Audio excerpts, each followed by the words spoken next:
Bueno, hoy vamos a hablar sobre colonoscopía y enfocarnos en la calidad del procedimiento durante. Ese era el tema que se me dio. Bueno, todos nosotros los que hacemos endoscopía debemos recordar que la polipectomía es la cirugía endoluminal más común en el mundo.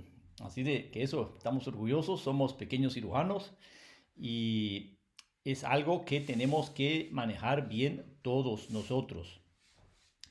Y pues esto comenzó en los años 70 con estos doctores, Shinya y Shikawa diseñaron eh, la, el ASA para resecar pólipos y ya estamos en este mundo donde hemos llegado a un punto de decir qué es calidad en colonoscopía. Y aquí podemos ver que en realidad la calidad durante la endoscopía comienza antes y es hasta después del procedimiento.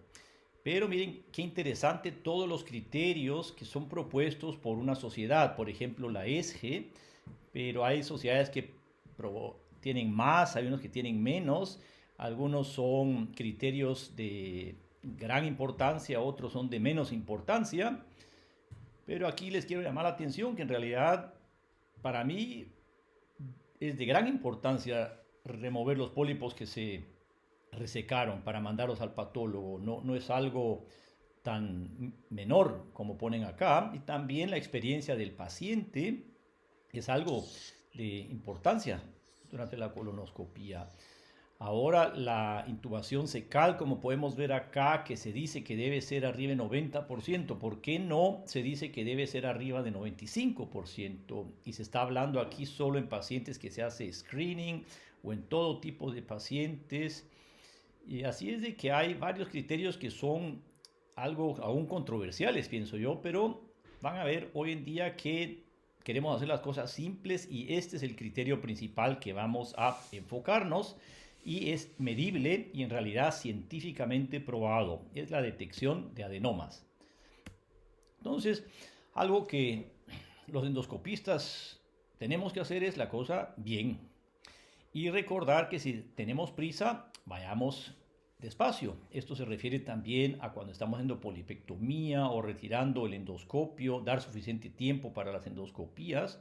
Y un concepto muy importante de un libro muy lindo que leí, se los voy a recomendar, que nosotros siempre estamos pensando rápido y despacio. Esa es parte de nuestra actitud humana, de cómo hacemos decisiones.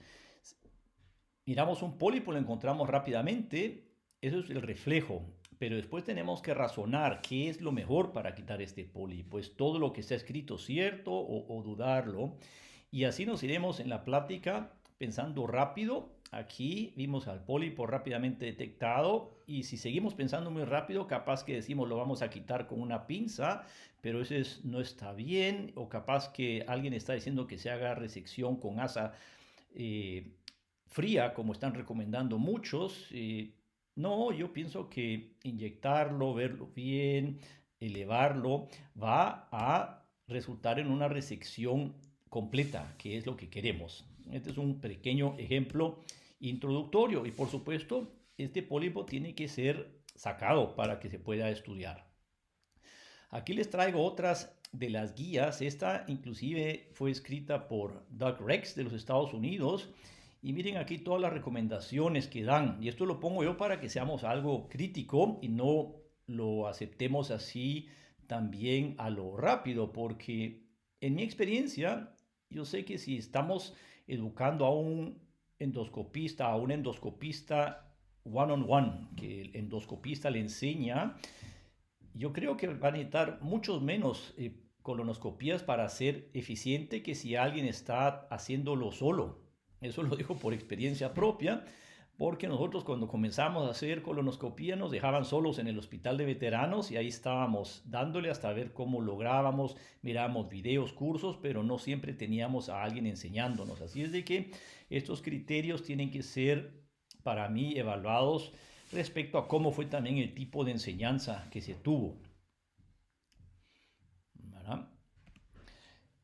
Algo que quisiera enfocar hoy es estudios históricos, algo que tenemos que saber. Pues este fue un estudio del New England Journal donde Sidney Winauer les hizo polipectomía a 1.418 pacientes, 500 casi tenían pólipos arriba de 10 milímetros y los estuvieron siguiendo por 5.9 años y detectaron 5 cánceres. Pero interesantemente, en realidad esta es una serie de casos lo que tiene él. Y él dijo, bueno, vamos a comparar con lo que se hubiera encontrado de casos en el estudio de la Mayo, que se los voy a enseñar, o en el estudio de St. Mark's. En estos estudios encontraron esta incidencia y nosotros vimos menos. Por lo tanto, concluimos de que la polipectomía es útil. Bueno, muy interesante la conclusión, pero en realidad haciendo comparaciones con otros estudios que no sabemos cómo fueron hechos y los vamos a ver ahora. Interesantemente, en los 5 casos que tuvieron de cáncer pueden ver que estos pacientes tenían al principio este tipo de lesiones vilosas, tubulares, pero en realidad el pólipo maligno que encontraron después fue de este tamaño, 0.6 y 0.8 centímetros, o sea, 8 milímetros, y fue encontrado en diferentes partes del colon. Pero siempre hay que dudar todas estas situaciones y ahí les voy a enseñar por qué. Pero el estudio en sí lo que nos demuestra es de que sí se puede prevenir el cáncer de colon haciendo polipectomía, pero que los estudios son algo suboptimales. O sea, aquí tuvo bastantes cánceres él de todos modos y yo siento que aquí se les pasó algo y no midieron bien las lesiones. Este es el estudio de St. Mark's con el que compararon. Aquí había 1.618 pacientes que les habían resecado un adenoma y nunca les hicieron colonoscopía y a los pacientes los siguieron hasta que cumplieran 86 años, no sé por qué decidieron eso, o hasta mayo del 88. Y lo que me parece impresionante es de que ya en el año 80 estaban haciendo colonoscopía de seguimiento, pero estos pacientes no les hicieron ninguna colonoscopía, sino los dejaron randomizados y esperaron a ver cuántos desarrollaban de cáncer. Y algo controversial me parece, es un estudio famoso, el de St. Mark's, que todos dicen, pues aquí se los traigo. Y pues aquí vieron que en el seguimiento, después del total de 13 años en promedio, 14 pacientes tuvieron cánceres rectales y 35 cánceres de colon. Recordemos, a estos pacientes solo se les hizo una sigmoidoscopía rígida y se les resecó el cáncer, pero lo que asusta ver es que 14 pacientes tuvieron cáncer de recto. Para mí que acá los cánceres, los adenomas no fueron en primer lugar ni vistos bien, ni se resecó bien, igual que en el estudio de Wienerberg, donde siento que se perdieron. Y este es un estudio que muchos no han visto, es el estudio famoso de la Mayo, donde a 226 pacientes que se les encontraron pólipos de 10 milímetros, se les hicieron exámenes radiológicos periódicos hasta unos 10 años después y vieron quiénes desarrollaron cáncer. Esto es un estudio retrospectivo y es un estudio muy interesante porque estos pacientes no querían o no podían ser operados. Entonces, la parte retrospectiva fue ideal para ver en realidad si desarrollaban cáncer o no, y 9% desarrollaron, pero aquí escogieron un tamaño de 10 milímetros. De aquí viene esa magia en lo que nosotros hoy en día utilizamos como 10 milímetros. Y en realidad en este estudio, en 66%, 2/3 de los cánceres fueron donde fue el pólipo visto por primera vez, pero más interesante me parece a mí todavía que el resto de los cánceres, 1/3, no fue donde estaba el pólipo que se había visto. Así es de que otro aspecto donde nos dice que pues estos pólipos no habían sido detectados antes. Para poner las cosas más interesantes, este es un estudio de Doug Rex, donde hizo 23.524 polipectomías en adenomas menos de 10 milímetros y aquí habían 14.000 lesiones cerradas y vieron de que en realidad no hubo ningún cáncer. O sea, este estudio del 2017 totalmente contradice lo que se encontró en el estudio de Winauer del New England Journal y nos hace pensar un poco en qué hacer con lesiones menos de 10 milímetros. Pues nosotros siempre tratamos de resecar todo lo que se encuentra en la colonoscopía, pero vamos a tener aquel paciente de 74 años que está tomando anticoagulantes, que tiene un polipito pequeño y que se va a sacar la pinza o capaz que un asa y se está dudando uno porque la anticoagulación se paró el día antes. Entonces yo siento que no hay que quebrarse tanto la cabeza basado en estos aspectos, pero les digo que personalmente he sufrido también bastante en pacientes, como les describía, ya multimórbidos, que toman anticoagulantes y que tienen unos polipitos que en realidad se miran insignificantes.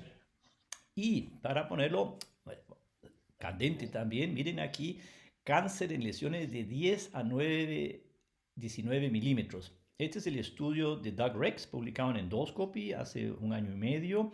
Y en realidad miren la incidencia de lesiones con cáncer que tuvieron en estas lesiones. Y lo interesante es que en 50% prácticamente endoscópico se podía ver. Así es de que, comparando estos estudios, sabemos que los pólipos arriba de 10 milímetros son los que tenemos que enfocarnos para sacarlos si es que queremos prevenir la progresión a cáncer, ¿verdad?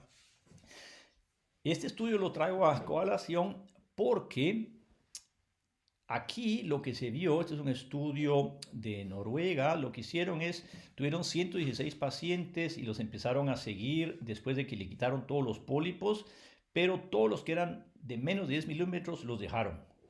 Y aquí podemos ver que se esmeraron los colegas en estar midiendo las lesiones.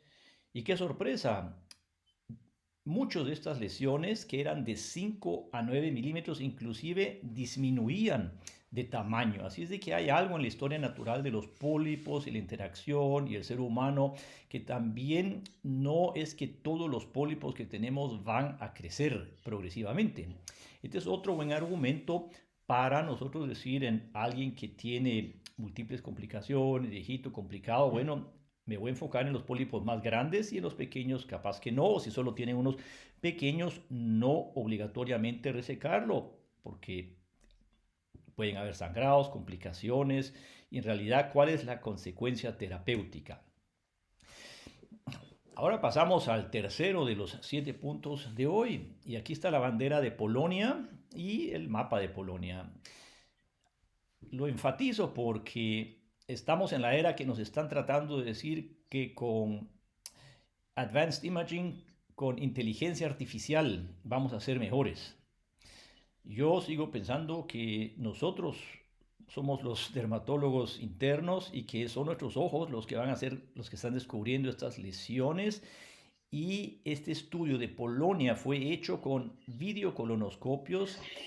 Fue un estudio en un país no como Estados Unidos, otros países que tienen más recursos, sino que es un país que verdaderamente usaron de los pocos recursos y lograron mucho porque son ellos los que dictaron hoy por hoy qué es lo que hacemos. No fue la tecnología, no fue Advanced Imaging y no fue inteligencia artificial. Fue el ser humano pensando despacio y rápido que llegó a decirnos qué hacer. Jaroslav Regula hizo este estudio, una serie gigante. En Polonia empezaron a hacer screening de los pacientes. 50.000 pacientes hicieron en este periodo de tiempo. Y entonces, ¿qué es lo que hizo? Publicó su experiencia. O sea, es una serie de casos gigante. Y lo que empezaron a ver, qué variables están asociadas a que encontramos pólipos. Bueno, encontraron que la edad era determinante. Mientras mayor era mayor cantidad de pacientes que tenían pólipos, que eran number needed to screen para encontrar un pólipo eran mucho menos. Y también encontraron de que en hombres la incidencia era mayor y en este punto pues pudieron hacer ciertas recomendaciones de decir cuándo se empieza a hacer una colonoscopía. Recordemos, en un país normal, usando videocolonoscopios de calidad normal, ninguno era de High Definition White Light. Y otro aspecto importantísimo de este estudio es en que encontraron 5 casos de perforación, 4 durante la colonoscopía y 1 durante la polipectomía, es decir, 0.001. A nosotros nos han enseñado, y en muchos artículos de revisión dice, bueno, 0.1, perforación. No, miren, en realidad no fue tan alta la perforación y con esto debemos de compararnos. No tuvieron tantos casos de sangrados y ninguna muerte, por suerte. Pero en total, sumando todas las complicaciones, hay 1 en 1000. Eso es lo que uno le dice al paciente.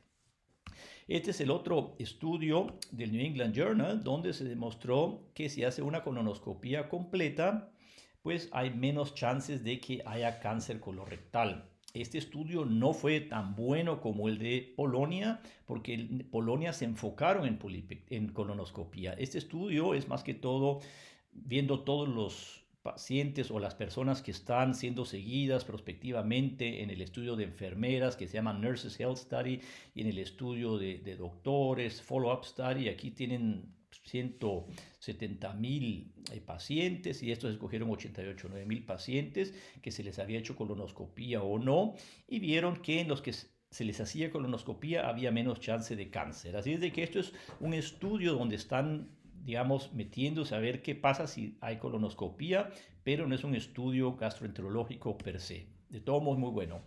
Regresamos a Polonia. ¿Qué hicieron los polacos? Y dijeron, queremos ver qué es la calidad en endoscopía, qué pasa en los cánceres que han sido perdidos. Esto es lo que les mencionaba en el problema del estudio de Sidney Winauer al principio. ¿Qué pasó ahí que encontraron esos 5 cánceres y en realidad hasta lesiones donde habían estado con el endoscopio? Y lo que ellos encontraron en Polonia es que los ADR, los doctores que hacían una detección de adenoma, menos de 11% eran los peores. Y los que detectaban más de 20% de pólipos eran los mejores. Aquí casi no hubo ningún cáncer de intervalo si detectaban así tantos pólipos en este país, donde también se come mucha carne y menos verdura. Yo pienso que estos datos no son aplicables a países como la India. Por eso cada región tiene que tener sus propias reglas, pero esto es para mí el corazón de la plática. Nosotros cuando vamos a hacer calidad en endoscopía vamos a enfocarnos a detectar adenomas y el que más detecta es un mejor endoscopista. Este es una de las pocas cosas en endoscopía donde hay datos sólidamente científicos. No existe esto para CEPRE ni tampoco para gastroscopías. Y aquí seguimos con los polacos. Aquí también ellos encontraron de que si se encontraba más adenoma, también había menos riesgo de que los pacientes se murieran de cáncer. Lean los estudios de Winauer y también el otro estudio del Nurses Health Study y compárenlo con los de Polonia. En Polonia van a ponerles una gráfica sencilla y le dicen, así es cuando está mal y así es cuando está bien. Y esta es la figura principal de este estudio. Si se empiezan a encontrar más adenomas, van a haber más chances de que se muera el paciente o tenga muerte en el futuro. Lo publicaron en Gastroenterología. Así es que estos estudios polacos para mí son esenciales y me dicen, bueno, tú sos como los polacos, persona normal, que usas endoscopios de videocolonoscopios, no tenemos siempre Zoom endoscopía o más hoy por hoy, no vamos a estar teniendo Artificial Intelligence y la base es que en realidad uno con endoscopios normales puede llegar a tener alta calidad. Esto es irrefutable. Uno de los problemas es que todavía hay problemas variables en la calidad de endoscopía y este es un estudio que me da un poco de nervios.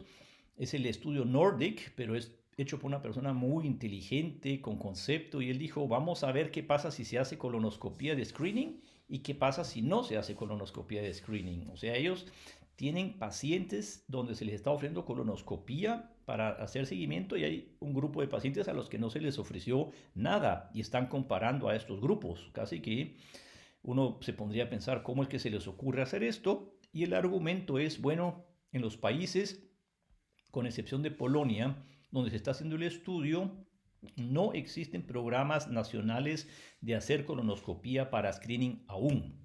Entonces, en este estudio parcial, porque todavía va a durar unos 8 años y allá van 7, vieron de que 97% lograban intubar. Eso es algo que tenemos que tratar de lograr todos nosotros.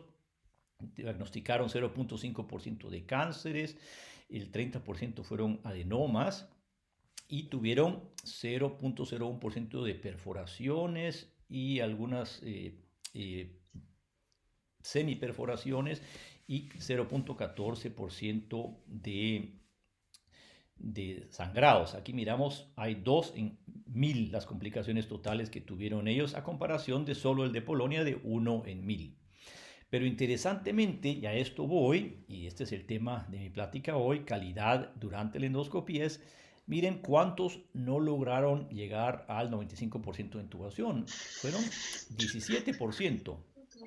Y quienes no lograron detectar 25% de los adenomas fueron 30% de los participantes. Así es de que existen variables aún, pero estas variables pueden mejorar.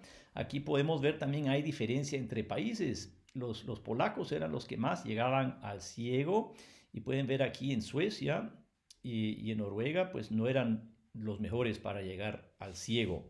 Y quienes encontraban la mayor cantidad de adenomas, podemos ver también que los polacos eran los que más detectaban. Así de que hay diferencias regionales y es probablemente por los conceptos que también ellos habían desarrollado en el país. Ahora entramos al punto número 6, resección. Y aquí les quiero presentar 3 estudios importantísimos, porque existe ahorita mucha plática donde dicen, bueno, resequemos haciendo asa fría, o los pólipos menores de 4 se resecan con pinza de biopsia. Estos estudios fueron con asa normal, no era en la época de asa fría. Y miren lo que pasó acá. En este estudio de 1427 pacientes, vieron que había remoción incompleta de los pólipos. Y esta fue diferente entre varios endoscopistas. Aquí podemos ver que 10% de los pacientes no tenían resección completa de los pólipos. Y esta fue mucho más común. Fue más común no resecar los pólipos completamente cuando estos eran cerrados. Y otra vez lo enfatizo, me están bombardeando de información últimamente donde me están diciendo, por favor, todos los pólipos cerrados son re fácil de sacar con asa ciega, fría, con asa fría. Y yo regreso a estos estudios y me pongo a ver que en realidad haciendo esto, inclusive con el asa caliente, había 1/3 de que no eran resecados completamente. Y como podemos ver acá, hubo diferencia entre los endoscopistas haciendo esto. Este es otro estudio, este fue en Alemania, 2 centros endoscópicos querían ver cuál era la eficacia de la resección de lesiones mayores de 20 milímetros. Aquí sí se usó, digamos, imagenología un poco más avanzada, especialmente para ver las fibrosis después de la resección, y vieron que había un 1/3 de adenoma recurrente después de 3 meses en lesiones que eran hasta 20 milímetros de largo, y pues después de un año también había recurrencia en 15% de pacientes. Así es de que esto nos dice, tenemos que mejorar cómo hacemos una resección completa, la calidad de la endoscopía intraoperatoria. Y para dar más énfasis a lo que había mencionado antes, porque me podrían argumentar, bueno, son estudios del 2014, o aquí está el otro, que es del 2013, de Heiko Paul, pues aquí vamos a enseñar ahora este estudio de Daniel von Rentgen, que está en Canadá. Era un estudio multinacional, sistemático, review, metaanálisis, donde buscaron todos los datos donde habían resecciones de pólipos hasta 20 milímetros con seguimiento, y lo que encontraron acá es de que en realidad sigue habiendo una resección incompleta. 14% de los casos, si son hasta 20 milímetros, 20% de los casos. Entonces, este es un caso que tuve yo, donde me decían, bueno, ¿por qué no estás haciendo resecciones de los adenomas cerrados o de las lesiones planas con asa sola? Y entonces lo creí. Y miren lo que me pasó. O sea, tuve lo que demostraron estos estudios. Bueno, al final lo paré resecando y no fue resección en una parte, sino que fue resección en dos partes. Pero, ¿qué tan seguro estoy yo que después que resequé esta parte no queda un pedacito? Entonces, a mí lo que más me gusta hacer, en realidad, este caso lo hice para esta plática y dije, vamos a ver qué tal soy con las recomendaciones actuales de que con el asa nomás se pueden quitar estos pólipos y fallé. No que ahora, pues desde hace años lo que yo prefiero hacer es inyectar estas lesiones, ya sea con solución salina o si es del lado izquierdo o transverso, también con un poquito de epinefrina y hacer una resección R0. En realidad, por más de que me estén insistiendo ahí que técnica tal, yo lo que quiero hacer es lo mejor que yo pueda con mi paciente y donde yo mismo pueda decir esto es lo que yo quiero demostrar, es que no hay ninguna lesión que se quedó dentro del paciente. Inclusive con este pequeño polipito fue detectado thinking fast, ok, este lo voy a resecar con asa, no, thinking slow, mejor lo inyecto un poquito y después le hago una resección completa. Y se me facilitó porque muchas de estas lesiones, por más pequeñas que parecen, le van a poner el asa encima y se va a empezar a resbalar, va a empezar a sangrar y van a empezar a sudar ustedes y sus enfermeras. Me ha pasado a mí. Entonces, otro aspecto importante es acerca de no olvidarse las cosas básicas durante la colonoscopía, porque en todas las guías se nos dice, bueno, los adenomas está demostrado científicamente, pero se empiezan a hablar también acerca de intubación de ciego, acerca de retirar el tiempo, cosas muy importantes, pero este es un ejemplo en la ciudad de Alabama, donde trabajé en la Universidad de Alabama. Y entonces, pues este era uno de mis fellows y yo a veces empezaba a tomar fotos así en el cuarto y todo para después enseñarles qué se pudo haber hecho mejor, no solo durante el procedimiento, sino que alrededor de ellos. Y entonces, ¿qué es lo que está mal en esta foto? Le dije después al fellow, le dije, mira, cuando agarraste el endoscopio, estuviste trabajando con menos endoscopio porque estaba hecha esta vueltecita ahí y pues eso no solo puede romper al endoscopio, sino que le hace la vida más imposible porque él mismo se dio cuenta que el endoscopio le empezaba a dar vuelta en la muñeca y no lo podía manejar tan bien. Vamos a ver este otro aspecto. Este en realidad, no sé si soy yo el que estoy endoscopiando y le pedí a alguien que tomara una foto porque me daba risa, pero a veces era de desesperación porque se empezaba a hacer la resección, aquí está el asa, pero pasaban por atrás del endoscopista todos los cables y un día hasta me tropecé en tanto cable hasta que logramos convencer a los que instalaban el equipo de que teníamos que tener todo en una manera para trabajar mejor. Pero esto nos pasa en todos lados donde trabajamos y tenemos que mejorar todos estos aspectos para poder hacer una endoscopía que sea de mejor calidad intraoperatoria. Ahí también en Alabama venían muchos los anestesiólogos a dar sedación y por supuesto se enfocaban en hacer lo mejor posible la sedación, pero no pensaban de que el endoscopista tiene que ver también qué es lo que va a hacer en la pantalla. Y esto no era poco lo que pasaba hasta que les enseñé la foto y se dieron cuenta, ajá, estamos poniéndole esto a los endoscopistas y no pueden ver cómo trabajan. También la utilización del cuarto. Este es el cuarto de un hospital mucho más pequeño que el de la Universidad de Alabama. Es asociado, ahí también trabajaba yo una vez a la semana, pero era el lugar donde trabajaba más contento. Había una estructura perfecta donde se ponían al paciente, tenían todo, inclusive se tenía que hacer anestesia, varias pantallas para ver al paciente, porque esta era una comparación con el otro hospital. O sea, utilizar un cuarto así no es muy práctico porque se está agarrando al paciente, se está tirando encima.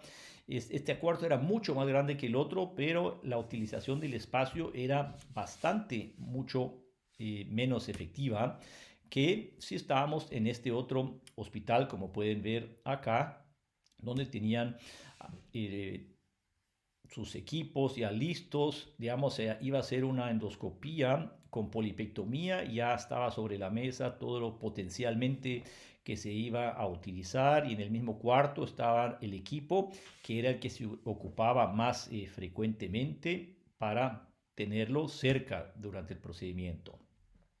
Otra cosa que pasaba bastante era qué es lo que hace falta acá. Este paciente vino a que se le quitaran los pólipos y de repente se succionaba el pólipo y ¿dónde está? Pues no se había puesto la trampa, que es algo esencial para que no se nos pierda, porque si vamos a sacar pólipos que son más de 10 milímetros, los vamos a mandar al patólogo para que los elimine. Y aquí algo actual y algo donde les voy a hacer una pregunta y para que me digan cómo lo hacen, porque a mí me enseñaron que cuando se hace una colonoscopía, viene uno, se pone dos guantes y después viene uno con el dedo índice y mete el dedo dentro del recto del paciente y de repente avanza el endoscopio y se quita el guante y después sigue haciendo la endoscopía. Y en realidad les confieso que yo no hago ningún examen rectal antes de hacer la colonoscopía porque el paciente va a llegar a ser visto con un endoscopio que tiene una visibilidad de 160, 170 grados. Voy a poder ver lesiones en todo el área perinal. Voy a entrar despacio. Ya desde el principio yo hago una inspección muy cuidadosa de lo que es el recto y no me puse a hacer examen rectal porque en realidad pues, yo no estoy haciendo el examen rectal para ver si el esfínter está fuerte o no, a menos de que esa sea una pregunta específica, pero eso se hace en otro momento, pienso. Y además tampoco soy urólogo para saber si la próstata tiene que ser investigada o no. Eso es parte de una investigación que tiene que hacer el urólogo y yo no soy urólogo para ver próstatas. Esta es mi opinión personal y es una idea para un estudio, hacer colonoscopías con y sin tacto rectal. Cuando estuve en Japón vi que en la minoría de los casos hacen tacto rectal, entran con visión directa hacia el recto y siguen haciendo su examen. Y eso me dijo a mí, bueno, entonces no estás tan mal, lo haces como los japoneses, pero no he encontrado ningún estudio en la literatura donde se diga que qué es lo que está bien hacer o no hacer. Yendo al punto número 7, bueno, resección, como habíamos dicho antes, Lucía va a hablar acerca de polipectomías, y ese no es mi tema. Y hoy solo me voy a enfocar un poco acerca cómo hacer la mejor polipectomía desde el punto de concepto de que la lesión tiene que ser removida. Quiere decir, la resección tiene que ser R0. Y en realidad, una polipectomía debe ser una mucosectomía por principio, porque se va a remover toda la lesión mucosa.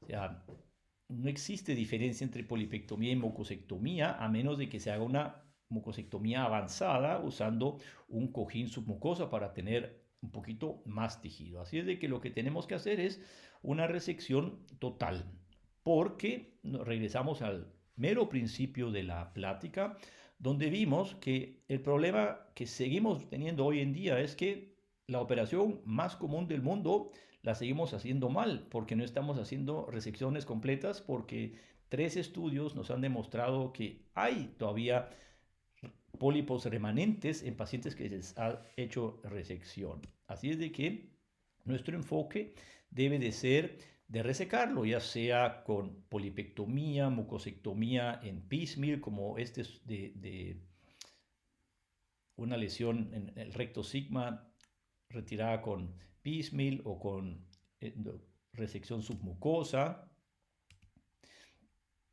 Pero para poder hacer una resección total tenemos que haber hecho una buena caracterización. Así es de que aquí estamos en la segunda parte de la reacción humana, thinking slowly, pensando despacio. Entonces empezamos a ver dónde está el área demarcada, la forma de los pólipos, si hay algunos riesgos de malignidad, como en este caso, entonces en este caso no se resecaría, etcétera. Clasificamos a los pólipos, qué tipo de pólipos son. Si son así, bueno, estos son los pólipos submucosos, son lipomas, no los vamos a resecar. No olvidemos que existen los adenomas cerrados y a estas las voy a pasar un poco más rápido porque estas ya las presentó Adrián la vez pasada, pero pienso que siempre en el proceso de nosotros estar viendo a los pólipos tenemos que tener una clasificación mental. No es perfecta la clasificación de París, pero nos ayuda por lo menos a diferenciar algo que es obviamente grande, pedunculado sesil, contra algo que es plano. Y entonces, para mí, el reflejo es que cuando hay algo plano, ya no voy a estar haciendo solo polipectomía, sino que la haré si se mira algo fácil la lesión, pero voy a estar dando un paso atrás y decir, bueno, le voy a inyectar algo para que sea resección completa. O ver si el pólipo tiene, digamos, una base muy grande, se le pone un clip antes o después para evitar sangrado. Después la clasificación de Kudo, por supuesto, nos ayuda a estadificar, a ver si el pólipo tiene más riesgo de carcinoma, el patrón de Sano. Todas estas son diapositivas que nos había pasado Adrián en su plática magistral de la vez pasada, pero las dejo aquí como también para hacer una revisión doble y que nos sirva para entrenar el ojo. También la clasificación Narrowband International, NICE de Japón y la Japan Narrowband Imaging, la JNET, la clasificación de JNET, que divide a los pólipos en tres. Tres son lesiones donde lo más probable es de que haya cáncer y las 1 y 2 son lesiones donde no hay cáncer y las 2 y 3, 2A y 2B, perdón, son lesiones que van a ser lesiones adenomatosas. Y lo enseño porque en realidad son estas lesiones las que van a hacer de nosotros el buen endoscopista, porque si las encontramos en más de 20%, pues vamos a tener mejor detección y menos cánceres de intervalo y menos mortalidad del paciente si estas fueron resecadas. Y además siento que es importante estas clasificaciones porque vamos a tener que usar mucho esto cuando se haga un audit de la endoscopía, porque no en todas las unidades de endoscopía hay una correlación final histológica de lo que tuvo este paciente. Por lo menos decir, bueno, estos eran lesiones tipo 2 que lo más probable es que sí corresponden a adenomas. Así es de que para ver qué tan buenos somos es importante que las categoricemos de una manera donde uno pueda contabilizar después. Como les decía, la demarcación, usar medios de contraste, tener siempre todo esto en mente o usar tal vez NBI o FICE o Blue Light Imaging si se tiene, pero con contraste así anticuado también se puede hacer mucho caracterizando todas estas lesiones. Y todo esto nos lleva a que el mejor método de resección es el que resulte en R0, es decir, una resección completa. Y aquí voy terminando porque Lucía continuará en septiembre en esta parte. Y me llama la atención que este es también hecho por Doug Rex y estas son, digamos, el resumen de los métodos de quitar pólipos con forceps, pone acá, con asa fría. ¿Qué énfasis el de la asa fría? Resección mucosa en pedazos, resección submucosa y FTR, pero no mencionaron asa caliente. Me llama la atención que el asa caliente esté desapareciendo del concepto de resección cuando al hacer asa caliente es más probable de que los bordes también se quemen y haya menos cáncer. No sabemos, o si sabemos, pues yo busqué la literatura y no hay muchos datos que hayan comparado asa fría con asa caliente para ver si el patólogo puede leer mejor la lesión y para leer si se hace mejor resección completa. Así es de que esta es una idea para nosotros en Uruguay y acá hacer un estudio de estos. Yo ya hice uno en la Universidad de Alabama donde comparamos resección caliente con Herbe, que es Endocat, comparada con Valley Lab, que era el otro que usaba más coagulación, Y efectivamente descubrimos que el patólogo no podía evaluar al tejido cuando se hacía con más coagulación que usando corte. Así es de que definitivamente existen diferencias y eso sí tiene diferencia y consecuencia terapéutica para el tratamiento del paciente. Así es de que a ver si hacemos un estudio comparando polipectomía fría con polipectomía caliente y ver qué resultados tiene el patólogo al interpretar las lesiones. Así que concluimos que el marcador más importante de calidad intraoperatoria es la detección de adenomas, porque mientras más adenomas detectemos, menos cánceres va a ocurrir y menos muertes por cáncer de colon, demostrado en 3 estudios clásicos de un país donde usaron endoscopios normalísimos. En esa época eran inclusive videocolonoscopios de Polonia. También se ha visto que existen muchas variaciones en estos criterios de calidad respecto a la detección y la resección.